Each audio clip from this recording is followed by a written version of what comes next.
Hello everyone, I hope you are well.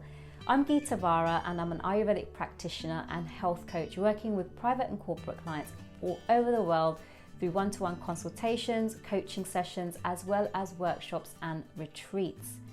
There are so many diets out there today, from keto, paleo, vegan to alkaline, and the newer ones like Noom and Dash, and of course intermittent fasting. And I have to be honest, it all feels super confusing. And how do you know what is the right diet for you? Well, if we are in tune with our body and intuition, we would know what type of diet works best for us. But most of us today are not in tune and we're seeking information outside of ourselves. We are not going to do a diet comparison today, but I do want to explore the Ayurvedic perspective on fasting. But before we do this, what I will say is that Ayurveda takes a very personalized approach to your diet based on your constitution, or what we call Prakriti. And we work with our body's current state of imbalances and gently navigate back to balance. There's no need for hard and strict regimes if we are truly able to understand ourselves. One size does not fit all. So just because a diet works for someone else doesn't mean it's the right thing for us. So what is fasting? You know, all too often I see people panic and use fasting as a quick weight loss solution or a detox mechanism. But fasting is not designed as a weight loss program. Fasting in Sanskrit is called upavasa and is far more than this. Fasting is a powerful cleansing technique that allows for our gut to take a rest, stimulate our digestive fire, restore healthy organ function, calm and clear the mind, clear toxins, and as a result, unwanted fat tissue that the body doesn't require any longer. Our body has one of the best built-in detoxification system via our lungs, liver, colon, kidney and skin. Our only job is to give these organs the support that they need so that they can do the job to its best. And in a way, I guess we could consider the 8 or so hours that we sleep to be a fast too. Ayurveda sees fasting as part of a preventative toolkit, as it is focused on reducing ama, which are the digestive toxins, and promoting ojas, our vitality. Fasting is also seen as a form of discipline. We allow the body to function more efficiently, allow the mind to have more clarity, and this subsequently allows a more direct spiritual connection. If you have never done fasting before, you can start with a safe and simple 1 day a week fast.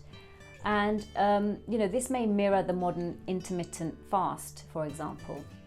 Spring is the kapha season and a natural time for the body to eliminate toxins. This is a time that our digestion and energy levels start to weaken and our system needs a reboot so that we can enhance our body's natural detoxification mechanisms. You can also watch my video on why spring is the best season for cleansing and my video on spring health. There are many different ways to fast and cleanse the body, and since we are all unique, we must find a cleansing method that suits our body type.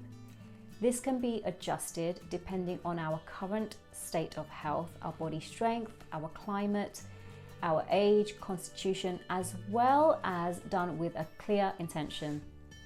Historically, fasting was done on the basis of different stages of the moon's waxing and waning. The cycles of the moon influence women, particularly through the menstrual cycle, so fasting is practiced more extensively by women.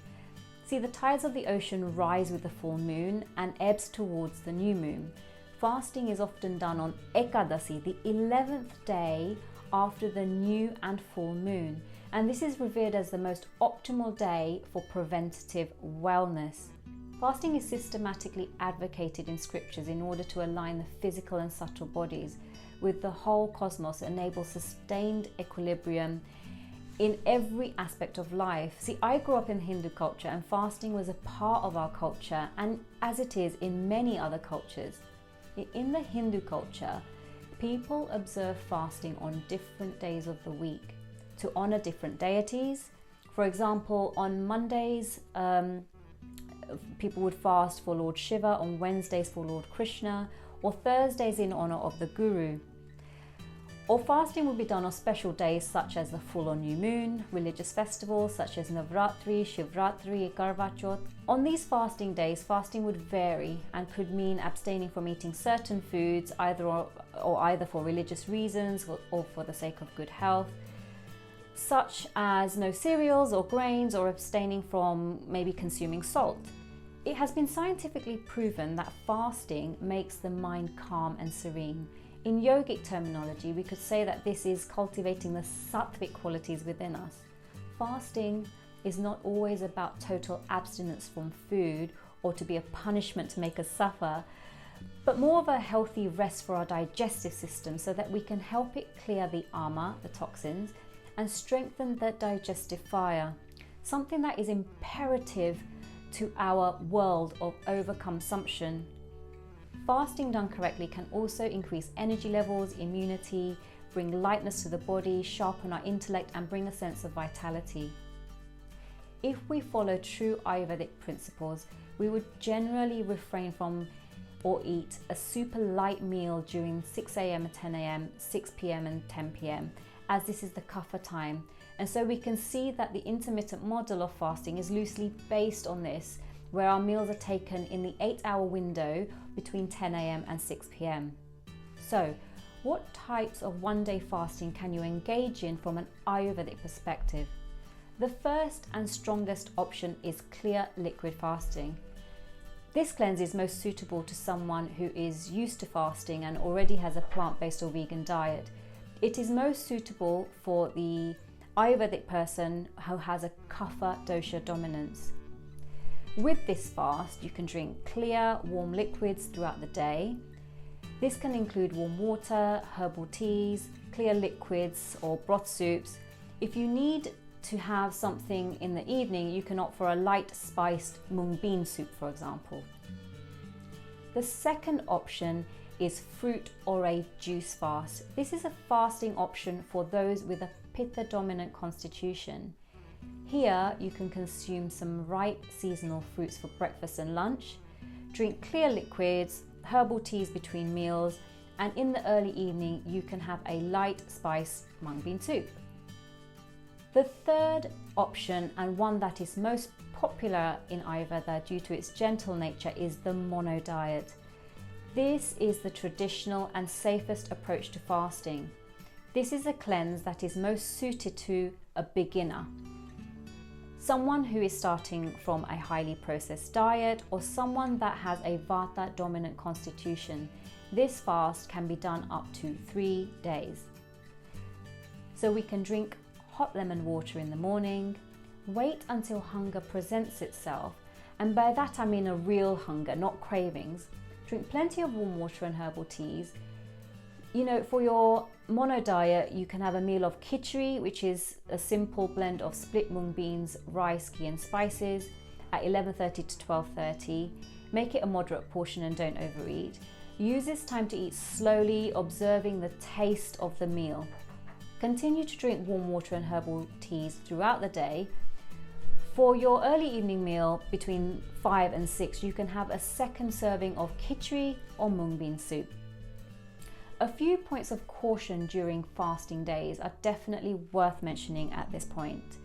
We really want to try and avoid all wheat, dairy, alcohol, meat, processed foods during the fasting period.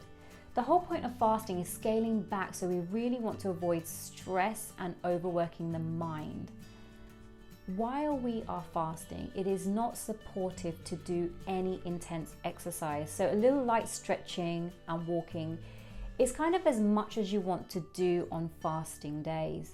But it is an opportunity to take time to rest and reflect. Get yourself to bed early and disengage from any sensory stimuli. This will really support your cleanse. This means it's a great time for a digital detox and media detox too. Your body can use this time to deeply replenish and rejuvenate all the body tissues while we sleep. Fasting is most effective when supported by the right diet outside of the fasting days. If you feel weak or depleted, then you must end the fast. We must listen to the body as the most superior guide.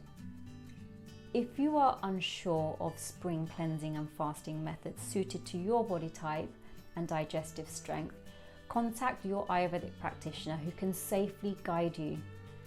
Fasting during pregnancy and menstruation is not recommended. That's it for today. I want to thank you for watching. I hope you like this video. Please feel free to share and like and subscribe to my channel for more ancient Ayurvedic wisdom and wellness tips. And feel free to connect with me on Instagram at Geeta Vara. Happy fasting, everyone.